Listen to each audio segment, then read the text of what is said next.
There's a lot of fear out there today about fertility. I have women in their 20s and 30s messaging me on our Instagram every single day, asking me how they can check their fertility, how they can know if they're fertile. And while it is true that fertility is absolutely being affected by our modern way of living, and it is affecting both women and men, the good news is there's ancient practices and tools you can utilize to align your body with the fertility of nature, come back to homeostasis, and really nourish and create robust fertility. And those are the tools and the keys I'm going to be giving you today in our episode, where I share 5 things I would do if I was trying to get pregnant in the next year. Welcome to the Womben Wellness Podcast. I'm your host, Usha Nandi, and you're in the right place if you're looking to heal yourself as a woman, not just for you, but for all the women who came before you and all the women who will come after. Learn ancient practices,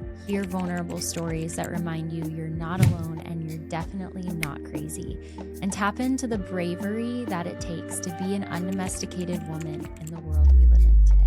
There's a lot of fear out there today about fertility. I have women in their 20s and 30s messaging me on our Instagram every single day, asking me how they can check their fertility, how they can know if they're fertile.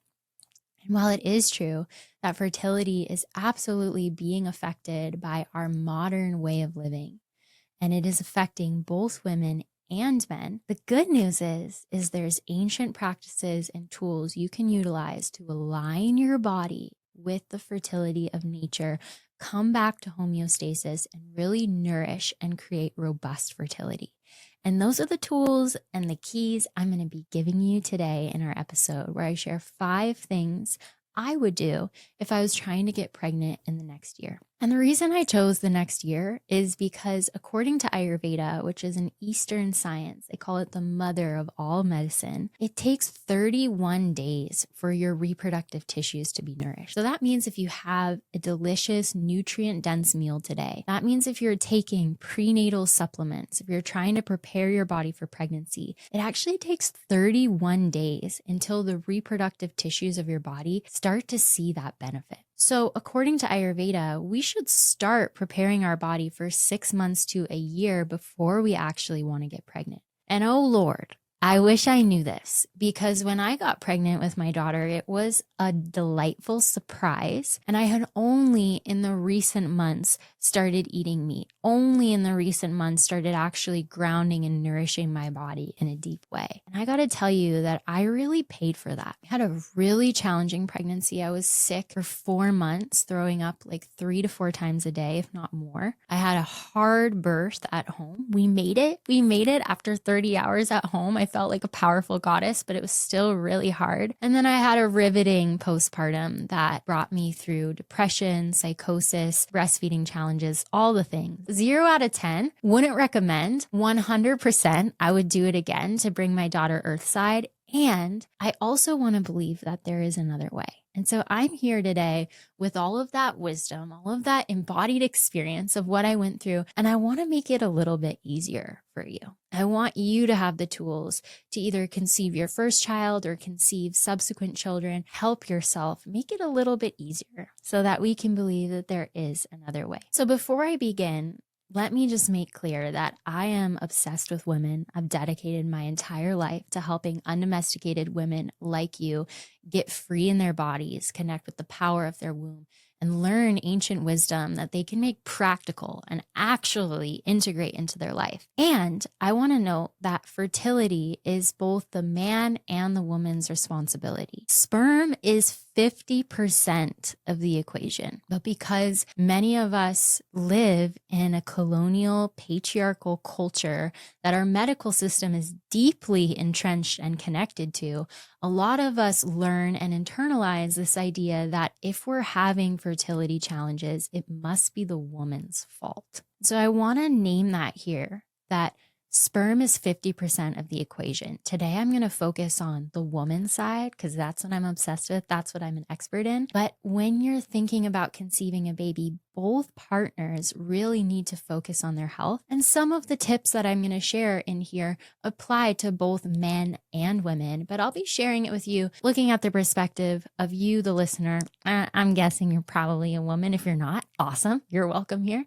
But that's my area of expertise. So I wanted to just name that to, kind of unshame that area. The first thing I would do if I was trying to get pregnant in the next year is I would fix my digestion. So according to Ayurveda, digestion is at the root of over 95% of disease. You can think of your digestion like a campfire. Think about it burning brightly in the center of your belly in your gut. Now, when a campfire is burning with healthy flames, then you put a log on it and that log is easily digested. The flames burn cleanly, there's very little smoke, and you get to appreciate the nourishment and the warmth of that fire. But if the flames are weak, if the fire is fed inconsistently, and if you put a log on the fire, you'll see smoke. And you can think of the smoke in terms of toxins, in terms of heavy, sticky energy that clogs up your channels, makes you feel lethargic, fatigued, and actually negatively impacts your fertility. So in Western nutrition, we say you are what you eat.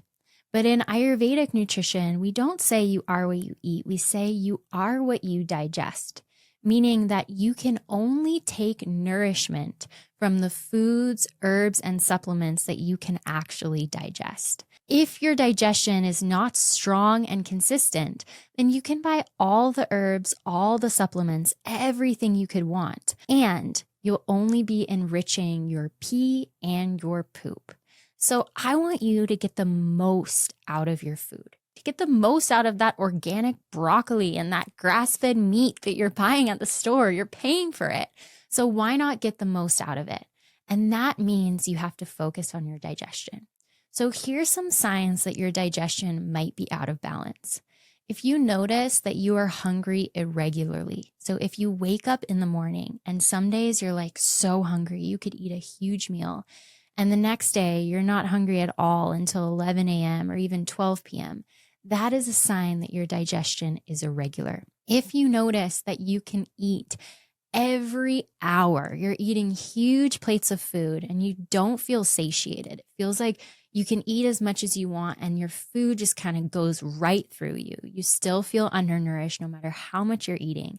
That's a sign that you have too much heat in your digestion. And then finally, if you notice that you feel tired, fatigued, and lethargic after meals, if you feel full extremely quickly, like if you can eat a fourth of a plate of your food and then you got to sit back with your hands on your belly and you just feel tired, that's a sign that your digestion is very slow, weak, and heavy. So what we want, optimal digestion, according to Ayurveda, is for your body to feel light and energized after a meal, for your senses to feel clear, for you to feel nourished and energized. Now, if you notice your digestion is irregular, if you feel like you've got too much heat, if you feel like your digestion is slow, I'm going to tell you right now one of the easiest ways to help balance your digestion and get that fire in your belly burning bright.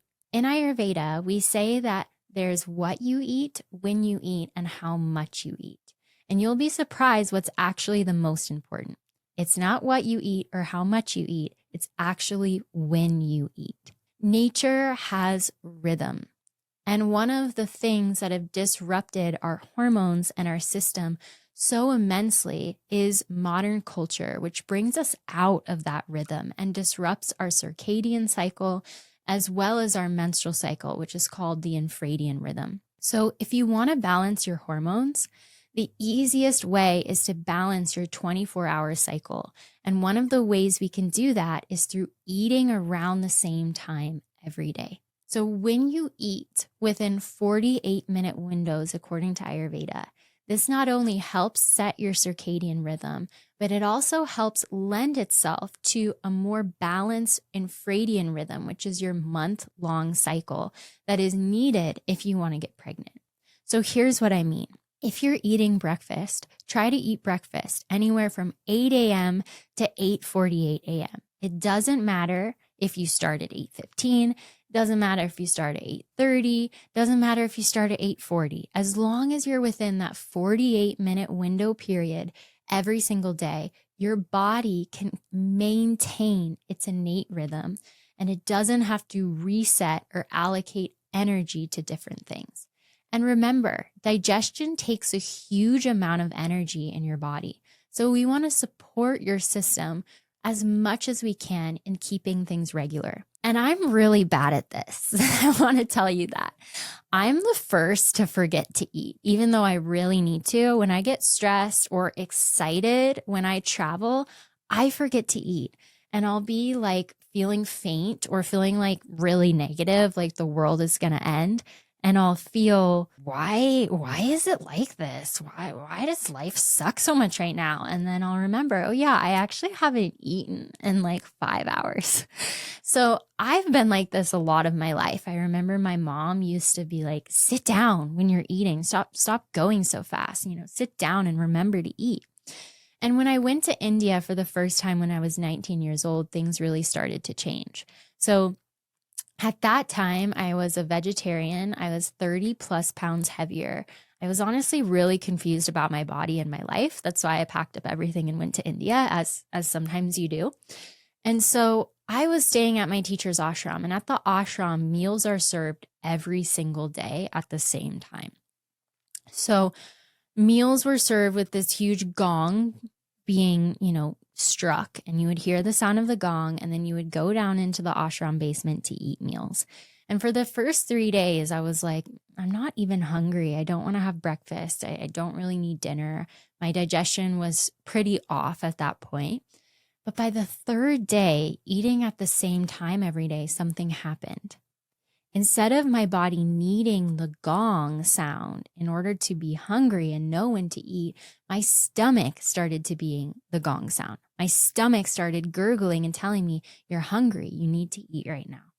So remember that campfire? I just love camping. I love tending a fire. There's something that feels so calming and relaxing to my system about it. Now, if you don't tend to your fire overnight, what happens is that you're going to wake up in the morning and your fire is going to go out. If you don't feed your fire, then it's going to affect the strength of the flames. So we need to eat breakfast, lunch, and dinner around the same time every day because that helps feed our digestion, keep it alive, and keep our metabolism strong. I see a lot of women today skipping meals and fasting. That's got to be a whole other podcast. But most women I know actually need consistent stores of energy.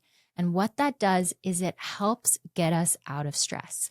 And that brings me to my next point. But before I go there, I just want to wrap this up in saying one of the greatest ways you can support your fertility is you can strengthen your digestion. Because if your digestion isn't strong, it does not matter how delicious of food you are eating, how nutrient dense of food you are taking in.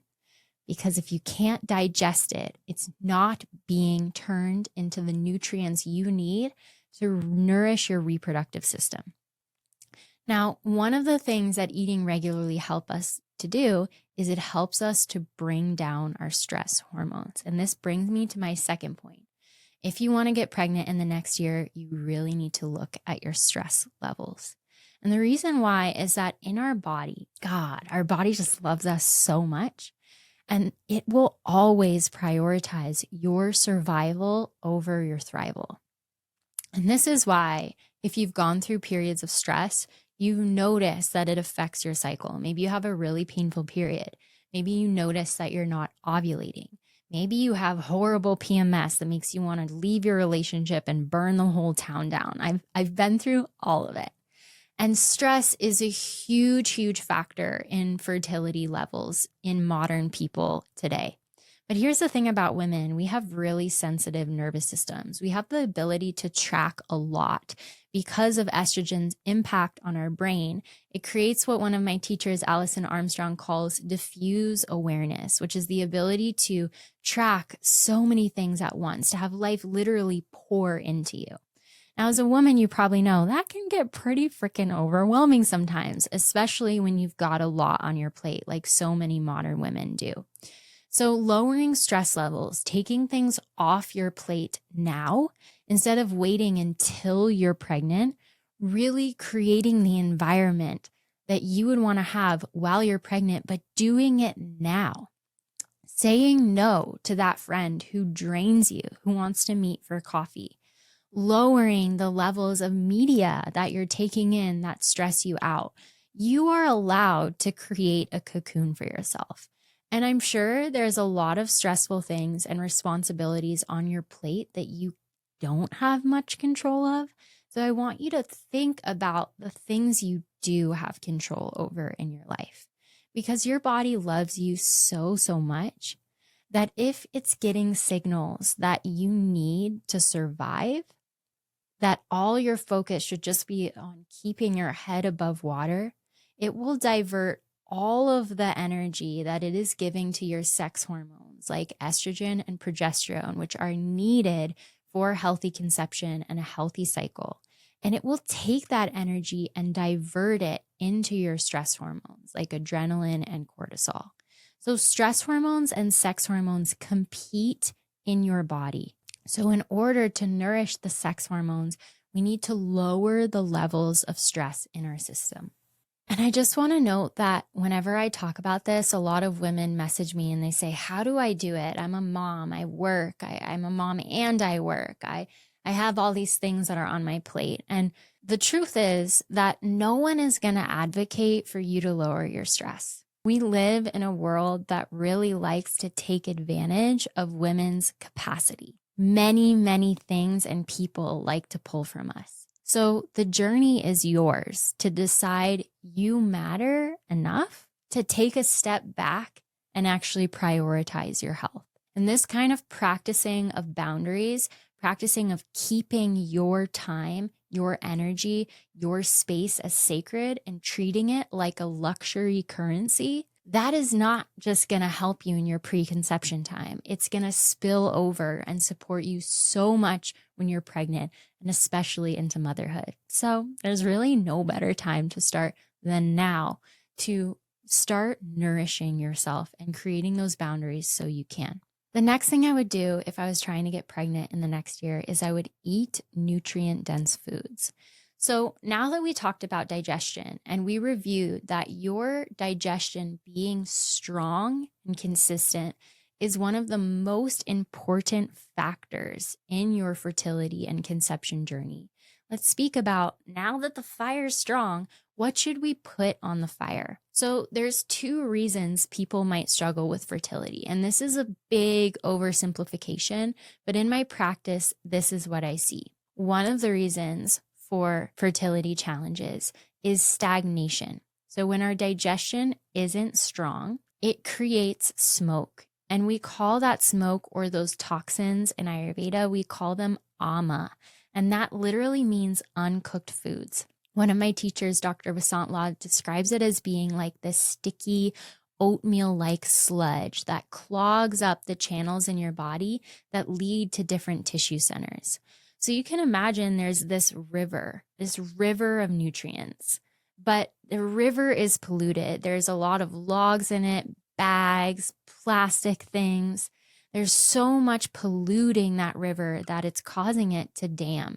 The nutrients that are in the flow of the water, the cleansing energy in that movement can't get to its destination, can't get where it needs to go. That's what happens in your system when there's a lot of lethargy, when there's a lot of ama, a lot of uncooked foods. And what that means is it doesn't matter if you take fertility enhancing herbs. It doesn't matter if you buy the best grass-fed organic meat. If you and your partner are taking supplements, it doesn't matter because the river is dammed. So the nutrients you're taking in can't get where they need to go. So for these kinds of people, what we need to focus on is strengthening digestion. This is so important. Going back to the first point that I talked about in the show today, strengthening your digestion by eating around the same time every day within that 48-minute window, and then even adding in some herbs and spices, like for example, some ginger tea or some cumin, coriander, and fennel tea. All of these teas both strengthen the digestive system and they also help burn away those toxins. And what takes place when you burn away toxins is it's like an environmental crew has come in and they start cleaning up that river. Now there's not as many logs in it. There's not as much debris. And the nutrients that you're taking in through your diet can actually get where they need to go. I experienced this actually in my first Ayurvedic cleanse that I ever did when I was 19 in India. I was eating really good at the time, quote unquote healthy, but I was vegetarian and I was eating a lot of raw fruits and vegetables. And what that did in my system, because of my constitution, is it slowed my metabolism way down. It made my insides really cold. And I actually didn't have enough power in my digestion to digest that food. So it ended up making me gain a ton of weight, feel really stagnant, fatigued, and lethargic. And so in this cleanse I did, the doctor helped me move some of that move some of that stagnation out of my system with different herbs and spices like the ones I just mentioned. And when that happened, it was crazy. I didn't change my diet at all. I didn't start taking, fertility herbs or all these expensive supplements, but I felt my hair getting thicker. My skin was brighter. My nails were stronger and less brittle. And my cycle became so much less painful and so much more regular. So when we remove the blockages in the system, then what we take in can get where it needs to go. And if you have blockages, it doesn't matter what you're taking in because you can buy the best stuff out there and it still won't get to the tissues you want it to get to. So some of the ways to know that you have a lot of stagnation in your system. First, you might have a white coating on your tongue. Your tongue might be puffy and heavy in the morning. You might wake up and feel really stiff in your body, like, oh my God, did I sleep weird last night? Did I sleep weird every night? Because I'm feeling really stiff. You might have joint pain. Perhaps you have bad breath or bad belches after you eat. Maybe there's a feeling of lethargy or heaviness, tiredness, just a lack of enthusiasm for life. All of these are signs of stagnation, signs of ama in your system. And so that's something to look at. Now, the other side of fertility that I see in my practice and with the women I work with is this idea of undernourishment. So if we have grinded for years, if we have traveled a lot, we have worked really hard to take care of everyone else, but we often find ourselves last, what can sometimes happen is that our tissues get really dry and depleted. And remember I said that your body will always prioritize survival over thrival. So in Ayurveda, there's 7 different layers of tissue, the reproductive layer being the last one. And while this layer of tissue is the last one to get nourishment, meaning you can eat all the healthy food you want, but this tissue will get nourished last. It's like a bonus, a plus. Then this tissue is also the first one to go out of balance. So your reproductive organs are the last one to be nourished and the first one to go out of balance, according to Ayurveda. So if you've been grinding really hard, hustling like a girl boss, then it's time, darling. It is time to be girl moss, to go into the forest, lay down, and get absorbed back into the earth and become a mycelium network. It is time to start nourishing yourself. And what this means is you need to strengthen your digestion, like the first one I talked about, and I've already told you how to do that. And then you need to start eating some more nourishing foods. That kale smoothie that you're drinking is not a fertility enhancing food.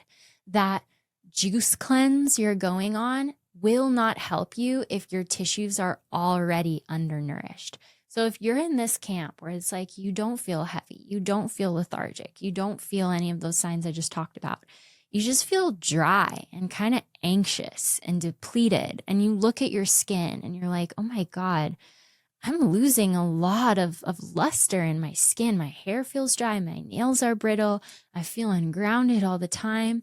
This is a sign you need some heavier foods. You need some more nourishment. So consider incorporating things like ghee into your diet, clarified butter. Eat more healthy fats with your meals.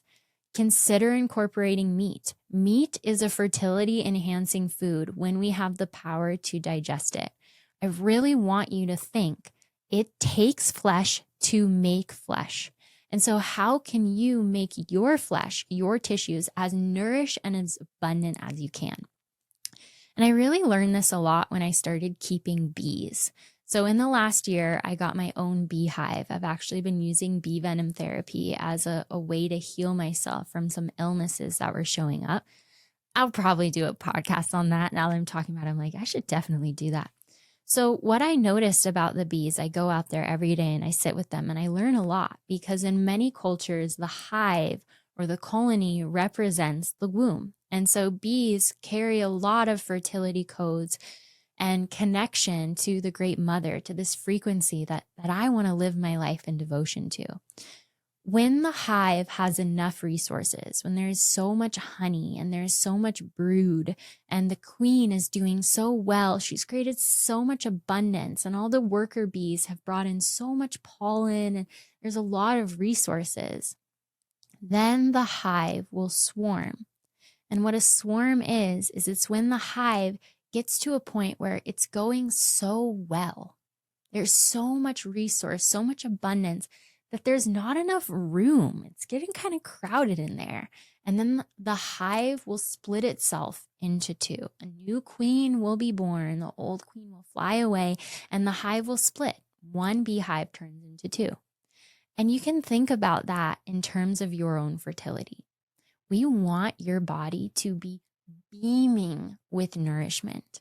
Whether you have stagnation blocking it or whether you've burned the candle at both ends and you're kind of depleted, we want your body to get to that place where it's like, life is brimming within me. There is so much here that wants to be expressed that I just can't contain it anymore. That is the energy of fertility. When there is enough resources for you and surplus resources, that is optimal fertility.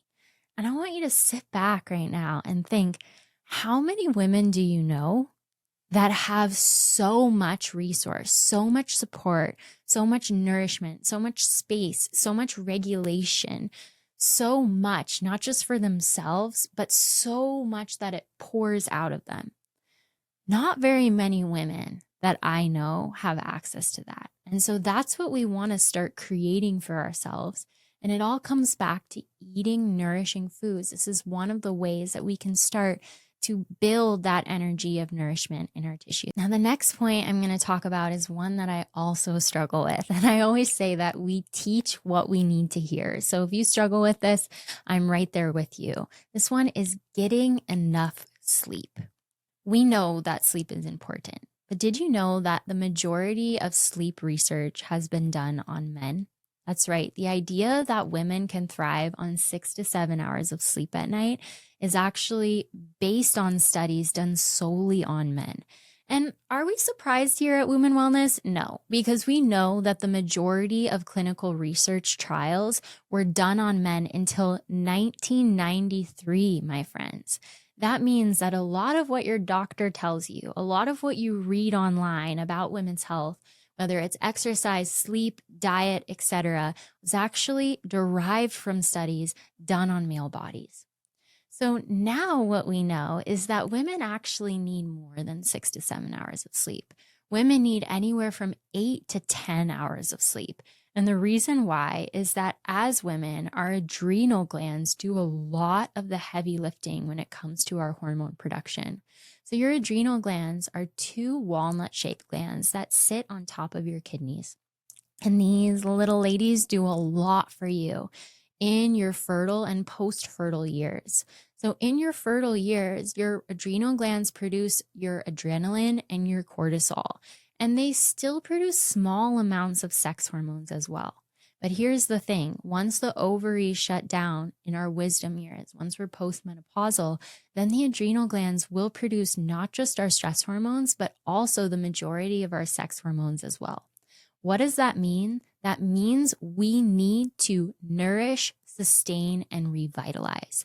And sleep is the only time when those adrenal glands really get a deep reset. According to Ayurveda, sleep is so important, but it's not just how much you sleep, it's also when you sleep.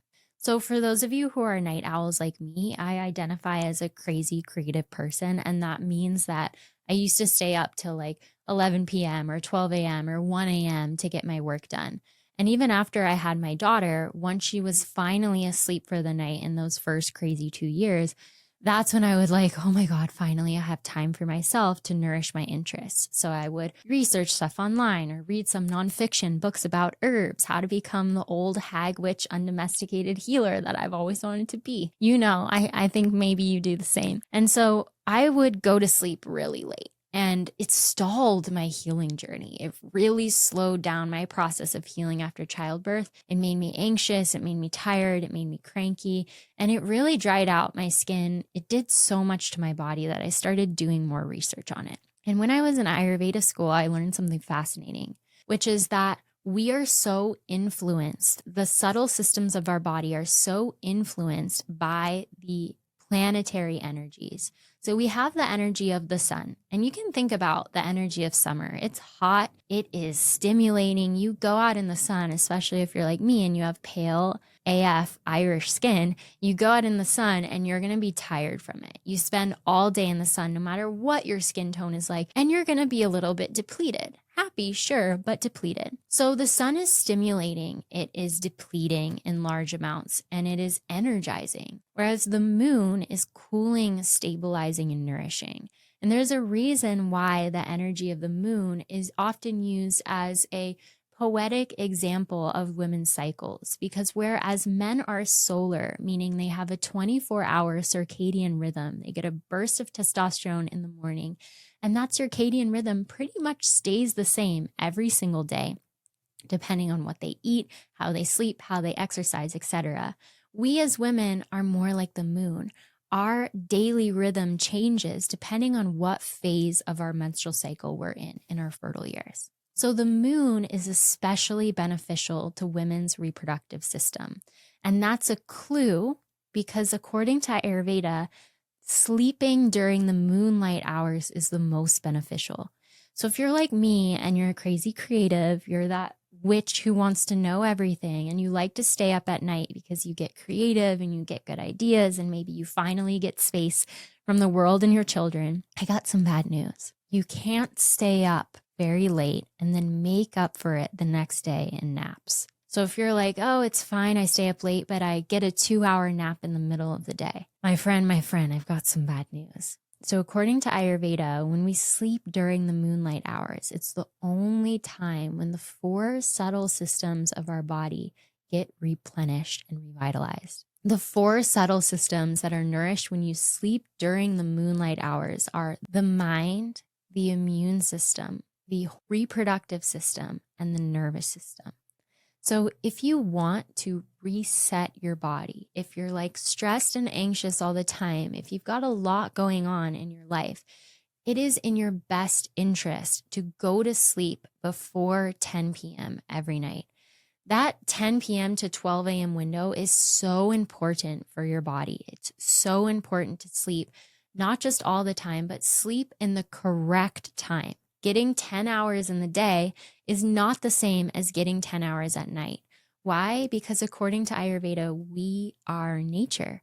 And that means we can struggle and try to biohack our way out of our connection with the rhythm of the earth. But we are a part of nature and we are influenced, highly influenced by the rhythm that nature moves at.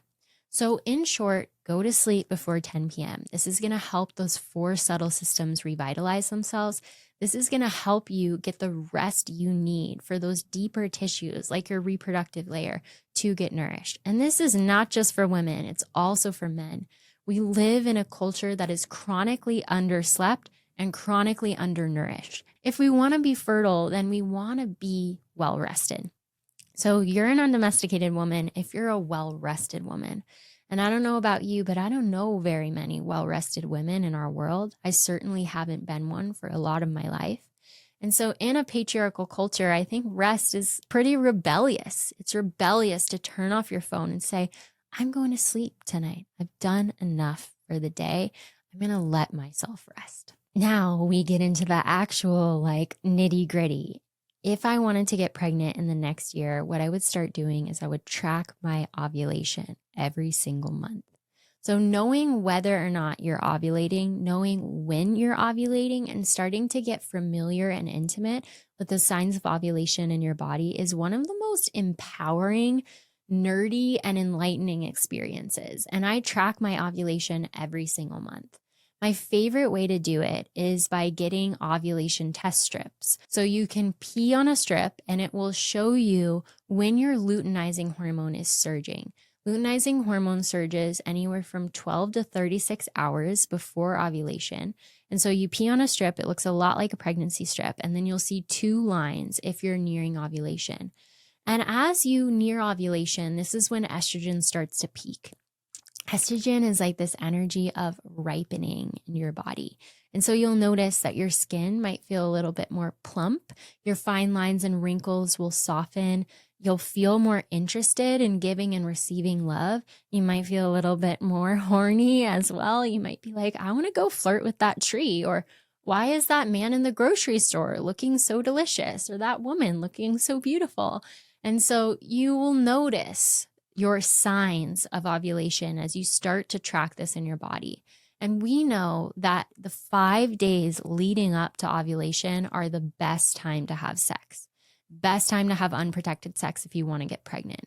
So this is an amazing way to both prepare for pregnancy and also to get more comfortable and in tune with your body, which is the foundation that a healthy conception, healthy pregnancy, and really empowered and connected motherhood needs, is at the forefront, you to be connected to yourself. That's going to help you make empowered decisions every step of the way, is you having that intimacy and connection with your body so you can track what works and what doesn't for you. I couldn't end this episode with a little bit more. Maybe it's the fact that I'm an Enneagram 2 and I love to give, or maybe it's that I'm just so obsessed with this topic and I had kind of a hard experience and I don't want you to go through it. So in Ayurveda, there is this concept, this truth, this teaching that the mind of the mother gets imprinted on the mind of the child. And in some texts, it's spoken about that pregnant women should only be around sweet things because the sweet taste and sweet energy is nourishing, it's building, it helps build and sustain tissues. And so I want you to think about, what can you add to your life that makes you feel a little bit more sweet? For me, I started buying silks. I have so many silk nightgowns and I wear them around my house. Maybe it's diffusing some essential oils like some rose in your home, or frankincense, or ylang ylang. Maybe it's bringing in more sweet conversations with your partner, bringing in more erotic connection in your sex life. Bringing in more pleasure and sweetness to your life will help build your tissues and balance your mind. So I don't want you to just go into checklist. Okay, this is what we need to do if we want to get pregnant, which is how so many modern women approach it. It's like, check, check, check. You need to do this. I need to do that. And that's not very fun, and it's not very sexy, and it's definitely not the energy that is expansive, the energy that we want to be in when we're trying to open up and connect with life itself so that life can literally be created and move through us. I mean, have you ever thought about how cool it is that your uterus can expand to 500 times its size to welcome and grow life? It's pretty cool. So what we need to do is we need to treat ourselves like we're already pregnant. We need to slow down and act as if life is already within us, because it is. It takes months to prepare the eggs that will one day mature and be released during ovulation. That egg that might one day create the baby that becomes your child. And so what I want you to do is move with that kind of awareness, move with that kind of sweetness for yourself. Create your cocoon, create the space, go into your cave and create a sweet energy that's around you. Sweet music, sweet smells, sweet words, sweet foods, and nourish yourself like the queen that you are. This is not only going to get your mind in the right headspace for pregnancy, but it will also create this beautiful environment for you to receive the child in. When conception does happen, we want the uterus to be open and receptive so that the first layer the baby connects with, which is the mother usually, is open and receptive and welcoming to that little one. So these are the 5, actually 6 things that I would do if I was trying to get pregnant in the next year. I hope that this serves you on your journey of bringing life into your womb. Thank you so much for tuning in to the Womben Wellness Podcast. If this episode touched you in some way, it would mean so much if you could subscribe and download this episode.